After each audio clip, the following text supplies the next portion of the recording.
अस्सलाम वालेकुम स्टूडेंट्स। आज हम स्टार्ट करने जा रहे हैं OOAD का 4th लेक्चर। आज का लेक्चर स्टार्ट करने से पहले हम जो हमारा प्रीवियस लेक्चर था उसको थोड़ा सा रिव्यू कर लेते हैं कि उसमें हमने क्या कुछ पढ़ा था, क्या कुछ सीखा था। लास्ट लेक्चर में हमने देखा था जी सिस्टम डिजाइन। सिस्टम डिजाइन क्या होता है जी? The stage of system development that answer the question how will the system do what is necessary to solve a problem.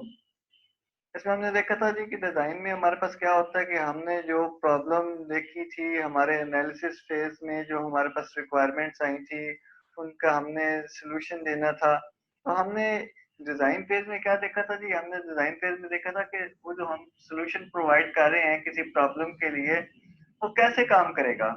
यानी हमारा सिस्टम कैसे रिएक्ट करेगा, कैसे फंक्शनैलिटी अपनी अचीव करेगा उस प्रॉब्लम को ओवरकम करने के लिए, उस प्रॉब्लम का सॉल्यूशन देने के लिए। The primary result of the system design phase is a technical design that details system output, input, and user interfaces, specifies hardware, software, database, telecommunication, personnel, and procedures, and show how these components are related. ये चीजें हमने बड़ी detail में देखी थी अपने last lecture में। तो जिसकी हमने देखी थी कि दो सब एक्टिविटीज होती हैं सिस्टम डिजाइन की। उसमें कौन कौन सी थी हमारे पास? एक थी हमारे पास लॉजिकल, और दूसरी लॉजिकल एंड फिजिकल डिजाइन, और दूसरी थी हमारे पास object oriented design. Logical design में हमने देखा था जी कि the logical design refer to what the system will do, it describe the functional requirements of the system. यानी जो हमारे पास लॉजिकल डिजाइन था वो क्या कर रहा था जी? वो उसकी फंक्शनल रिक्वायरमेंट्स को डिस्क्राइब कर रहा था, बता रहा था कि ये फंक्शनल रिक्वायरमेंट्स है, इसके लिए हमारा सिस्टम, हम कैसे सिस्टम को डिजाइन करेंगे कि हमारे सिस्टम कैसे जो है ये फंक्शनैलिटी अचीव करेगा। दूसरी हमारे पास थी जी फिजिकल, यानी लॉजिकल के बाद ही था इसका दूसरा पार्ट ही था physical design. Physical design refer to how the tasks are accomplished, including how the components work together and what each component does. इसमें हमने देखा था जी कि हमारे कंपोनेंट्स वगैरह जो है वो किस तरह टास्क अपने कंप्लीट कर रहे हैं, मिलजुल कर कैसे काम कर रहे हैं, और इसमें हर एक कंपोनेंट का हमने देखा था कि वो किस तरह अपना टास्क जो है कंप्लीट कर रहा है, अचीव कर रहा है। इसके बाद हमने देखा था जी ऑब्जेक्ट ओरिएंटेड डिजाइन।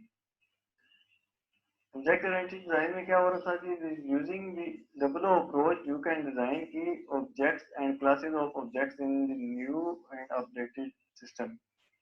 यानी डबल ओ, इसमें हमने देखा था कि डबल ओ के कॉन्सेप्ट्स को लेकर, डबल ओ अप्रोच को लेकर हम क्या कर रहे थे जी? ऑब्जेक्ट और ऑब्जेक्ट क्लासेस को डिजाइन कर रहे थे, ताकि जो हमारा नया सिस्टम है या मॉडिफाइड सिस्टम है वो सक्सेसफुली अपनी फंक्शनैलिटी को जो रिक्वायर्ड है, यानी जो प्रॉब्लम जिनको एड्रेस करना है उनको सक्सेसफुली वो एड्रेस कर सके। हमने एग्जांपल देखी थी जी क्या रेंटल क्लर्क वाली। एक सिस्टम था जिसमें क्या को रेंट पर दिया जा रहा था। उसमें क्या किया था हमने जी? एक नया क्या आया था और उसको हमने अपने सिस्टम में एंटर करना था।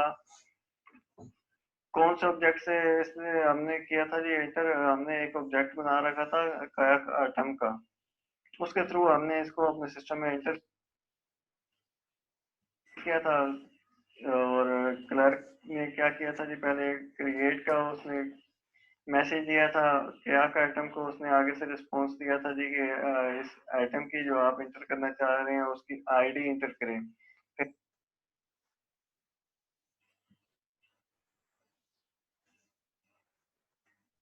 फिर जो हमारा जो क्लर्क था उसने आईडी इंटर की थी। आईडी जब इंटर हो गई थी तो फिर क्या आइटम जो हमारा ऑब्जेक्ट था उसने मैसेज दिया था क्लर्क को कि ये जब खरीदा गया था वो डेट आप हमें बता दें। उसके बाद जो था ना, क्लर्क ने जो डेट थी, परचेजिंग डेट थी, वो एंटर की थी। तो इस तरह ये सारा सिस्टम जो था हमारा वर्क कर रहा था। ये हमने एग्जांपल डिस्कस की थी ऑब्जेक्ट ओरिएंटेड डिजाइन को समझने के लिए। इसके बाद हमने देखा था जी कि ऑब्जेक्ट्स के टर्म में सोचना क्यों जरूरी है हमारे सिस्टम के लिए। तो उसका हमें यही आउटकम मिला था कि इससे हमारी जो अंडरस्टैंडिंग है सॉफ्टवेयर से रिलेटेड वो बेटर हो जाती है। जबकि हमारी जो कम्प्लेक्सिटी है वो रिड्यूस हो जाती है। जब कम्प्लेक्सिटी रिड्यूस हो जाती है तो ज़ाहिर बात है एरर्स भी आना कम हो जाते हैं। तो इसलिए हम जो है ना ऑब्जेक्ट की टर्म में सोचकर अपने सिस्टम को डेवलप करते हैं। इसके बाद हमने देखा था जी model and meta models. Models क्या होते हैं? मॉडल किसी भी चीज की एब्स्ट्रैक्ट रिप्रेजेंटेशन होती है, या आप यूं कह लें कि artificial representation of actual things होती है। इसमें जो हम एक सिस्टम बनाने जा रहे होते हैं उसका पहले हम मॉडल बना लेते हैं।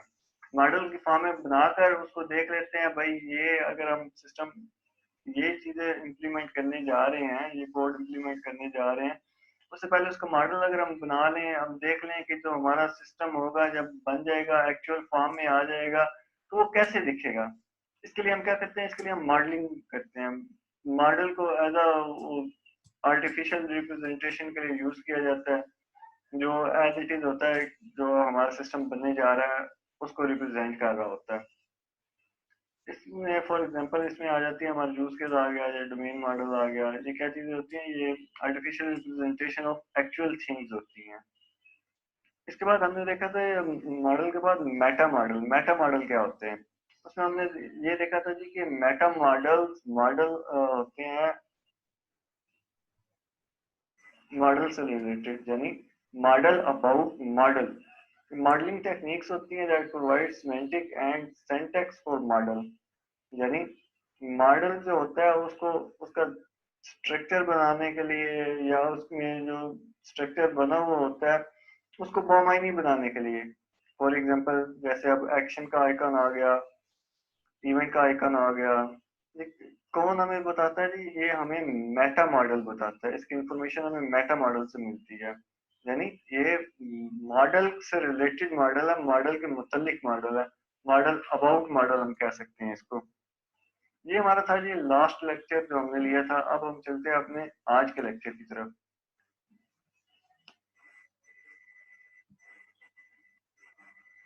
आज के लेक्चर में हम पढ़ेंगे जी यूएमएल के बारे में। यूएमएल यानी यूनिफाइड मॉडलिंग लैंग्वेज क्या चीज है। उसके बाद हम देखेंगे कि इसको अप्लाई कैसे किया जा सकता है। उसमें हम as a sketch, as a blueprint और एज अ प्रोग्रामिंग लैंग्वेज देखेंगे जी हम यूएमएल को कैसे अप्लाई किया जा सकता है। इन चीजों को देखने के बाद फिर हम देखेंगे कि जी perspective perspective to apply UML. UML को अप्लाई करने के पर्सपेक्टिव क्या है जी? उसमें हम फिर तीन चीजें देखेंगे: conceptual perspective, specification perspective, implementation perspective. यानी आज के लेक्चर में हमने क्या करना है जी? आज के लेक्चर में हमने यूएमएल को डिस्कस करना है। यूनिफाइड मॉडलिंग लैंग्वेज को हम आज के लेक्चर में अच्छे तरीके से डिस्कस करेंगे, क्योंकि हमने जो ये हमारा WOAD कोर्स है, इसमें क्या चीज़ है? इसमें हमारी यही है, मॉडलिंग है, डिजाइनिंग है, डायग्राम्स वगैरह हमने बनानी है। किसके थ्रू बनानी है? हमने यूएमएल लैंग्वेज को यूज करते हुए, यूनिफाइड मॉडलिंग लैंग्वेज को यूज करते हुए हमने अपने इस कोर्स में सारा वर्किंग परफॉर्म करनी है, जो हमने प्रैक्टिकल वर्क परफॉर्म करना है। तो इसलिए यूएमएल का आना हमारे लिए बहुत जरूरी है। इसके कॉन्सेप्ट्स हमारे क्लियर होने चाहिए। इस पर हम आज के इस लेक्चर में बात करेंगे।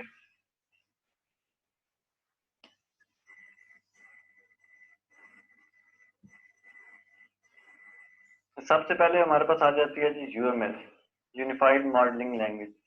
ये क्या चीज है जी? इसको थोड़ा सा हम देख लेते हैं।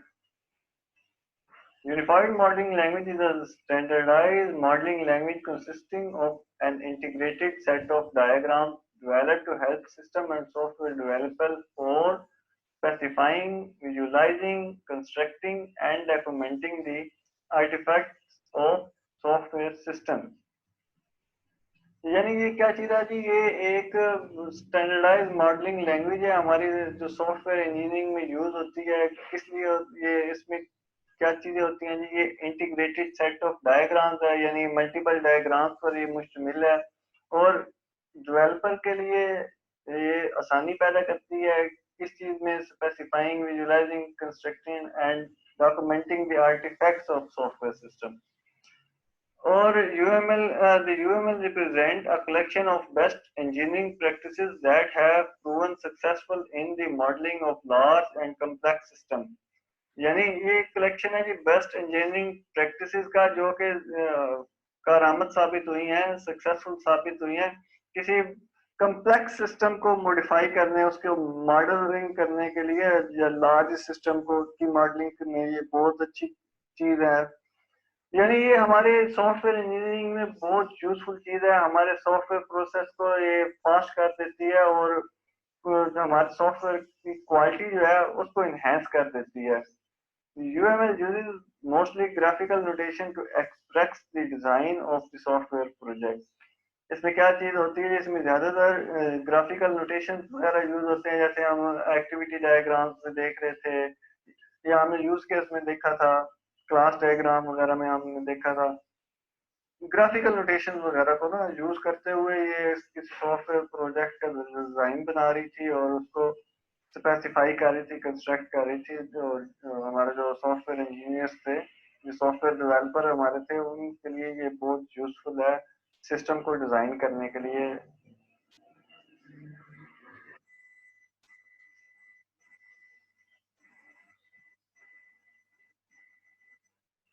यूएमएल यूनिफाइड मॉडलिंग लैंग्वेज, जो हमारे पास स्टैंडर्डाइज्ड मॉडलिंग लैंग्वेज थी, किसके लिए थी? किसी सिस्टम को डिजाइन करने के लिए। उसको हम अप्लाई कैसे कर सकते हैं? यूएमएल को अप्लाई करने के तीन तरीके हैं। There are three ways to apply UML. कौन कौन से जी? फर्स्ट है जी एज स्केच, हम इसको अप्लाई कर सकते हैं। सेकंड हमारे पास है एज अ ब्लू प्रिंट, इसको हम अप्लाई कर सकते हैं। और हमारे पास थर्ड है, हम इसको एज अ प्रोग्रामिंग लैंग्वेज भी अप्लाई कर सकते हैं।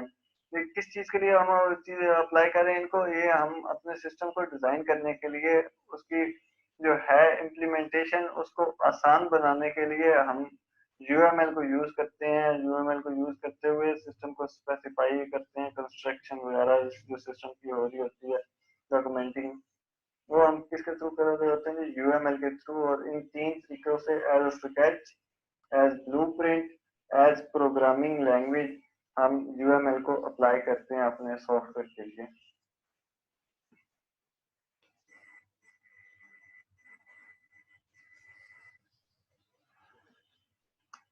यूएमएल एज स्केच, इसमें क्या होता है जी, इसमें डायग्राम्स वगैरह जो होती हैं वो इनफॉर्मल होती हैं, इनकम्प्लीट होती हैं, और बेशतर औकात क्या होती हैं जी, हैंड स्केच्ड होती हैं। इसको थोड़ा डिटेल में देख लेते हैं। इसी बात को हम अगर डिटेल में देखें तो sketches are informal diagrams used to communicate ideas, explore alternatives, or design in a collective or collaborative manner.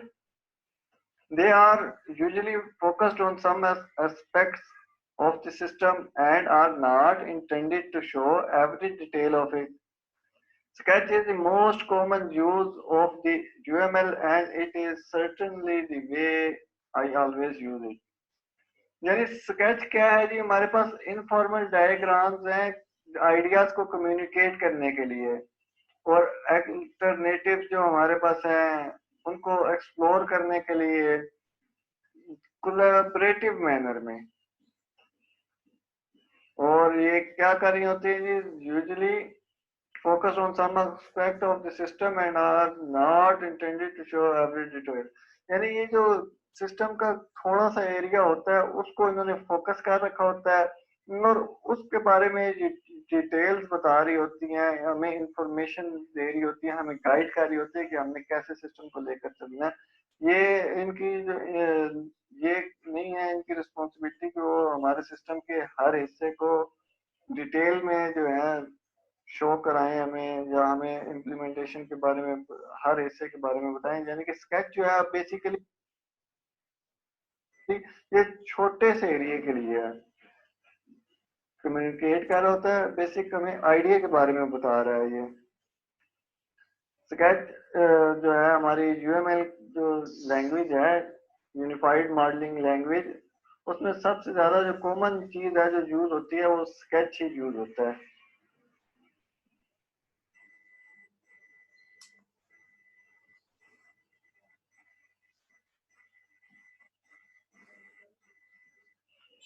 UML as blueprint, ये देख लेते हैं जी यूनिफाइड मॉडलिंग लैंग्वेज को हम एज अ ब्लूप्रिंट यूज करते हैं तो उससे हमें क्या फायदे हासिल होते हैं। अच्छा, स्केच में हमने क्या देखा जी, स्केच में जो हमारे पास डायग्राम्स थी वो इनफॉर्मल थी, इनकम्प्लीट थी। जो हमें जो सिस्टम से रिलेटेड यानी कि स्पेसिफिक एरिया के बारे में सिर्फ डिटेल दे रही थी, हमारे सारे सिस्टम को वो एड्रेस नहीं कर रही थी। ये जो ब्लूप्रिंट है ये उससे बिल्कुल उल्ट चीज है, यानी ये डिटेल फॉर्म में होता है, इसमें काफी डिटेल्स होती हैं और हर चीज के बारे में ना हमें बताया जा रहा होता है कि ये डायग्राम में इधर ये काम हो रहा है, ये काम इधर ये काम हो रहा है, किस तरह हम अपने सिस्टम को ना इम्प्लीमेंट कर सकते हैं। इसका फायदा क्या है जी, इसमें दो चीजें आ जाती हैं हमारे पास, फॉरवर्ड इंजीनियरिंग और रिवर्स इंजीनियरिंग। फॉरवर्ड इंजीनियरिंग क्या है जी, हम डायग्राम बनाते हैं और उससे कोड को जनरेट कर लेते हैं। यानी हमने कोई सिस्टम बनाना था, उसके लिए हमने पहले मॉडलिंग की। मॉडलिंग किससे किया हमने? यूएमएल लैंग्वेज को यूज करते हुए मॉडलिंग की थी, डायग्राम्स हमने बनाई। उन डायग्राम्स को देखते हुए उनसे या तो हम मैनुअली कोड लिख लेंगे, यानी हम खुद अपने हाथ से कोड लिखेंगे, सिस्टम को डेवलप करेंगे। दूसरी सूरत क्या होती है कि हम ये जो लैंग्वेजेस हमने यूएमएल यूज करते हुए मॉडलिंग की है, डायग्राम बनाई है, इनसे ऑटोमेटिकली कोड को जनरेट कर लें। अगर हमने डिटेल्स सही दी हैं, एड्रेस किया गया है सारे इश्यूज को डायग्राम में, तो हम क्या कर सकते हैं, हम ऑटोमेटिकली कोड को जनरेट कर सकते हैं। इस चीज को हम क्या बोलते हैं? इस चीज को हम बोलते हैं फॉरवर्ड इंजीनियरिंग। फॉरवर्ड इंजीनियरिंग में क्या होता है, हम डायग्राम से या जो हम यूएमएल डिजाइन बनाया उससे हम कोड जनरेट कर रहे हैं या मैन्युअली लिख रहे हैं। दूसरी चीज हमारे पास क्या थी थी दूसरी चीज है हमारे पास रिवर्स इंजीनियरिंग। रिवर्स इंजीनियरिंग में क्या होता है, हमारे पास कोड होता है और कोड से हम क्या कर रहे होते हैं, डायग्राम्स को, डिजाइन को गेट कर रहे होते हैं।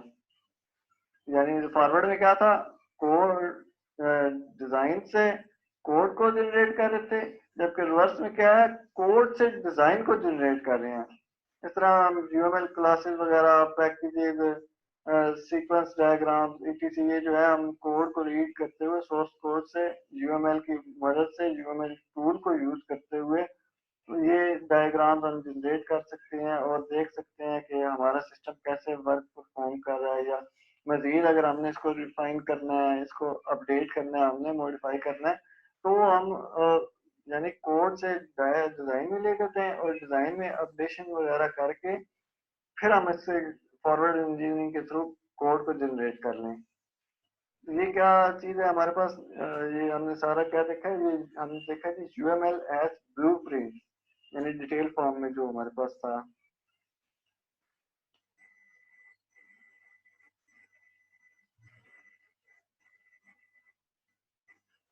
अच्छा जी, यूएमएल एज स्केच और यूएमएल एज ब्लूप्रिंट के बाद हमारे पास आ जाता है जी यूएमएल एज प्रोग्रामिंग लैंग्वेज। यानी स्केच में हमारे पास क्या था जी, इनकम्प्लीट इनफॉर्मल डिटेल्स थी। ब्लूप्रिंट में क्या था जी, वो डिटेल फॉर्म में डायग्राम थी। और अब हम देख रहे हैं जी programming language, UML as programming language. ये क्या चीज है जी, इसके बारे में भी थोड़ा सा देख लेते हैं। Complete executable specification of the software system in UML, automatic code generation, normally not modified by developer, requires much expertise in diagramming, still under development in terms of theory, tool, robustness and usability। अच्छा, ये क्या चीज है जी, ये बकायदा तौर पर इसे हम ये कह सकते हैं कि ये हमारे सॉफ्टवेयर का पार्ट है। यानी इससे हम कोड को ऑटो जनरेट कर रहे हैं और इसमें डेवलपर का जो काम है वो मिनिमम हो गया, मिनिमाइज हो गया। डिजाइनर का काम, जो हमारा सॉफ्टवेयर आर्किटेक्ट था, उसका काम इसमें बहुत ज्यादा है, क्योंकि जो आर्किटेक्चर सॉफ्टवेयर का बनाना है, जो डिजाइनिंग करनी है, वो किसने करनी है? आर्किटेक्ट ने करनी है।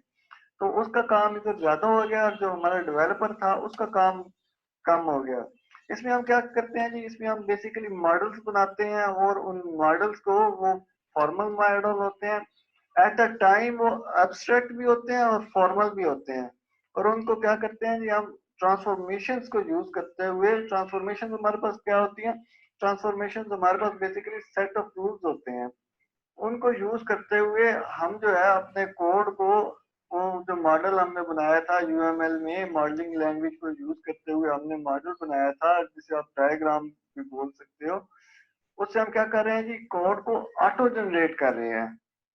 यानी ये हम इसमें जब हम UML as a programming language की बात करते हैं तो हम जो हमारा यूएमएल डायग्राम वगैरह जो मॉडल है हमारे, हम उसको क्या कह लेते हैं, हम उसको सॉफ्टवेयर का पार्ट कंसीडर कर रहे होते हैं, इसीलिए हम कोड को ऑटो जनरेट कर रहे होते हैं। जबकि इसमें बहुत ज्यादा एक्सपर्टीज की जरूरत है, किस चीज में, डायग्रामिंग में, क्योंकि हमारा जो सॉफ्टवेयर होता है वो टोटली डिपेंड कर रहा होता है किस पर, जो हम मॉडल बना रहे हैं, यूएमएल मॉडल जो हमारे पास आ रहा है, जो डायग्राम बना रहे हैं, डिजाइन कर रहे हैं, सारा सॉफ्टवेयर उस पर डिपेंड कर रहा है। अगर तो हम सही बनाएंगे तो हमारा सॉफ्टवेयर सही बनेगा, हमारा जो गोल थे जो हमने सेट किए थे, जिसके लिए हम ये सारा कुछ कर रहे हैं, वो चीजें अचीव होगी, यानी हमारा सिस्टम जो है वो सक्सेसफुल रहेगा, उसका एंड प्रोडक्ट हमारे पास जो होगी वो अचीव हो जाएगी, यानी हमारे डिजायर के मुताबिक होगी एंड प्रोडक्ट। लेकिन ये काम कब होगा, जब हम डायग्रामिंग सही करेंगे, मॉडलिंग उसकी सही करेंगे। अच्छा, इससे रिलेटेड ना हमारे पास सॉफ्टवेयर इंजीनियरिंग में एक पूरा सब्जेक्ट पढ़ाया जाता है, जिसका हमारे पास टाइटल है जी मॉडल ड्रिवन सॉफ्टवेयर डेवलपमेंट। वो क्या चीज है, वो सारा इसी फिनोमिना पर वर्क कर रहा है। कैसे मॉडल बनाना है, मॉडल से कैसे कोड जनरेट होगा, उसमें पीआईएम का कॉन्सेप्ट है, पीएसएम का कॉन्सेप्ट है, डीएसएल का कॉन्सेप्ट है, सारे कॉन्सेप्ट यूज हो रहे हैं मॉडल बनाने में। और उससे फिर हम क्या जनरेट कर लेते हैं, हम उससे कोड को जनरेट कर लेते हैं, यानी हमें मैन्युअली कोड को लिखना नहीं पड़ता, जो हमने मॉडल बनाया है ट्रांसफॉर्म्स को यूज करते हुए, सेट ऑफ रूट्स को यूज करते हुए, हम उसी मॉडल से कोड को ऑटोमेटिकली जनरेट कर सकते हैं। इसीलिए ये यूएमएल को, ये जब हम इस तरह यूज करते हैं तो हमें कहा जाता है कि यूएमएल एज प्रोग्रामिंग लैंग्वेज, यानी प्रोग्रामिंग लैंग्वेज के थ्रू ही हम उसको यूज कर रहे होते हैं।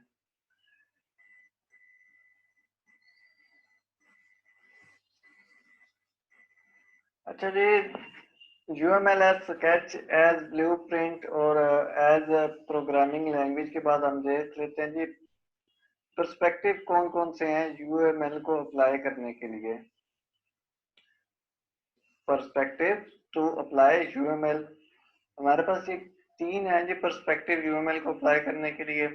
एक है हमारे पास, पहला जो है वो है कंसेप्चुअल पर्सपेक्टिव है हमारे पास।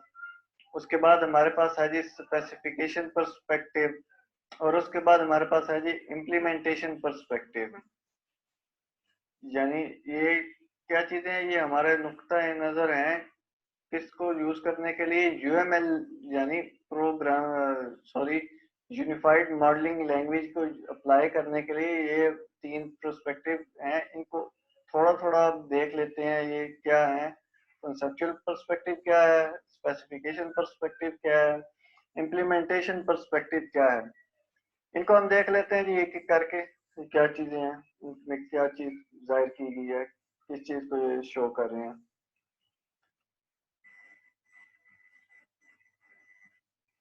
पर्सपेक्टिव्स में हमारे पास सबसे पहले आ जाता है जी कंसेप्चुअल पर्सपेक्टिव।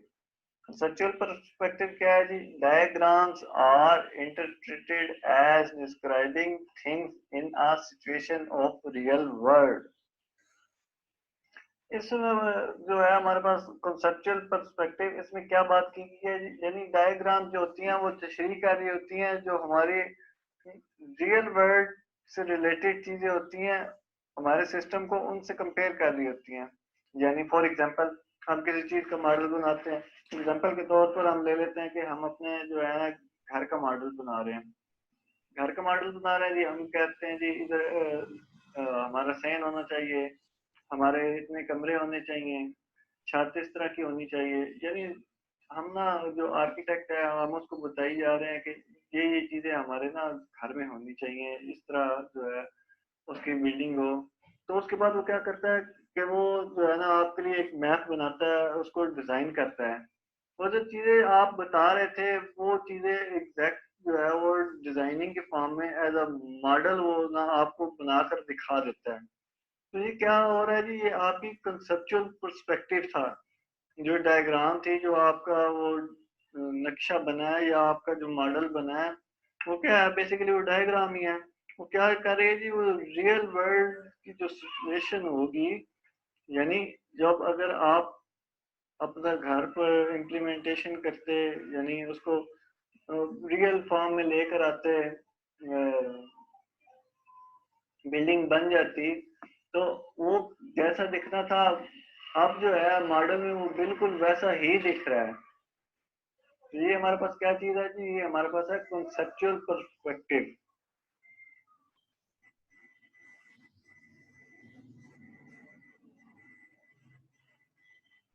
कॉन्सेप्चुअल पर्सपेक्टिव के बाद हमारे पास आ जाता है जी स्पेसिफिकेशन पर्सपेक्टिव।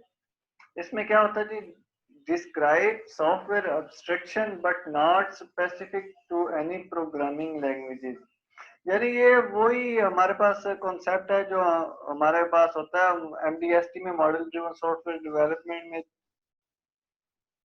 जो हम पढ़ते हैं, प्लेटफॉर्म इंडिपेंडेंट मॉडल जो बनाते हैं, ये वही चीज है। यानी कि जो हमारा सॉफ्टवेयर है उसको हमने एब्स्ट्रैक्ट फॉर्म में उसका मॉडल बना दिया, उसको डिजाइन बना दिया, डायग्राम के फॉर्म में उसको ले आए हैं, लेकिन हमने उसमें ये नहीं बताया कि भाई ये जो है मॉडल हमने किस लैंग्वेज के लिए, किस टेक्नोलॉजी के लिए डिजाइन किया है। यानी वो अभी इस फॉर्म में है कि उस पर कोई भी लैंग्वेज, कोई भी टेक्नोलॉजी यूज की जा सकती है, किसी स्पेसिफिक प्रोग्रामिंग लैंग्वेज को एड्रेस नहीं कर रहा। यानी हमारी जो है प्रॉब्लम डोमेन से रिलेटेड हमने मॉडल बना दिया। उसके बाद हम जो नेक्स्ट जो हमारा होगा स्टेप, उसमें हम जाएंगे उस प्लेटफॉर्म स्पेसिफिक मॉडलिंग में। प्लेटफॉर्म इंडिपेंडेंट मॉडल से हम प्लेटफॉर्म स्पेसिफिक मॉडल में उसको ट्रांसफॉर्म कर देंगे। अभी वो क्या है, अभी वो इंडिपेंडेंट मॉडल है, एब्स्ट्रैक्ट रिप्रेजेंटेशन है हमारे सॉफ्टवेयर की।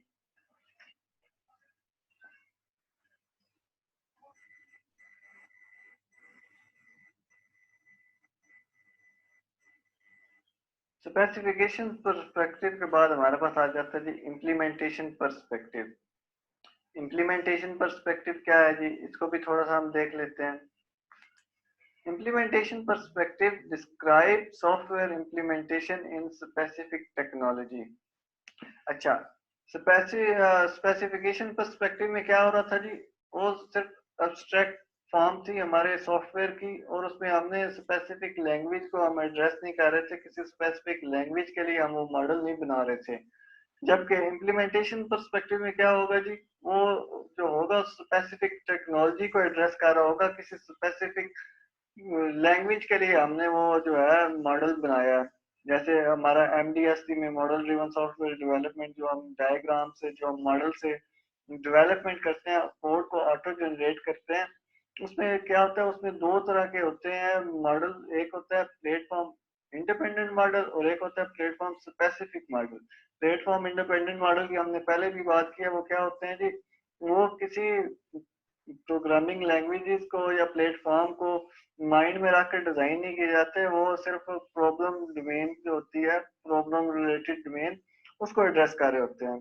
जबकि इम्प्लीमेंटेशन में जो हमारे पास आ रहा है, वो जो हमारे सेकंड था पीएसएम, प्लेटफॉर्म स्पेसिफिक मॉडल, ये वो चीज आ रही है हमारे पास जो इम्प्लीमेंटेशन पर्सपेक्टिव है। यानी वो जो था उसमें हम क्या करते थे, किसी प्लेटफॉर्म को माइंड में रख के या लैंग्वेज को माइंड में रख के ना हम अपने मॉडल को ट्रांसफॉर्म कर लेते थे।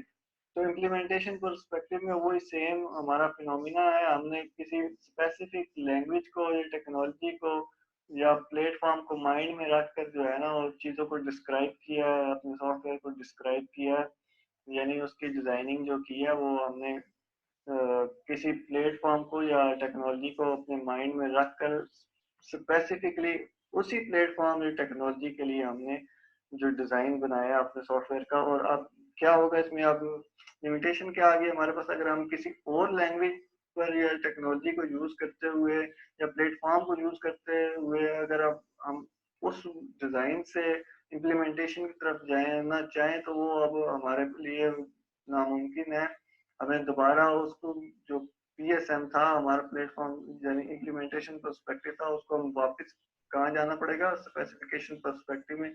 फिर उधर से चेंजेस हम जो दोबारा ड्राइव कर सकते हैं पीएसएम में इम्प्लीमेंटेशन पर्सपेक्टिव में अकॉर्डिंग टू अवर विल।